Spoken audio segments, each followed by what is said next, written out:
Hello everyone, welcome to my YouTube channel.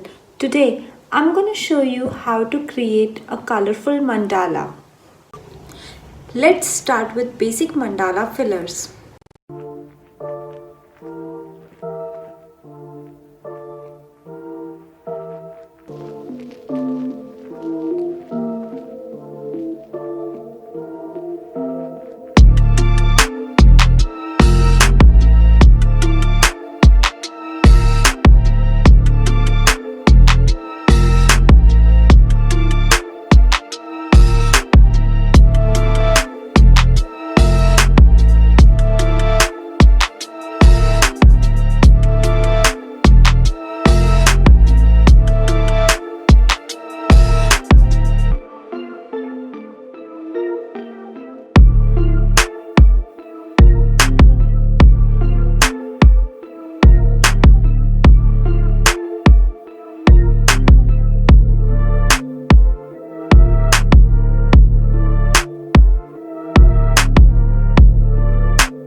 Now take a paper and mark the center.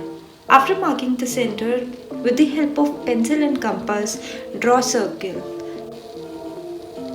In this video, I'm going to draw two different semicircles to draw two different mandalas. And for both the mandalas, I'm going to use double lines. So for the first one, I'm gonna use different colors for the borderline to give it a rainbow effect and single color for the filling. And for the second one, I'm gonna use black pen for the borderlines and different colors for the filling. Now we are going to use these fillers to fill these mandalas which I have shown you earlier how to make.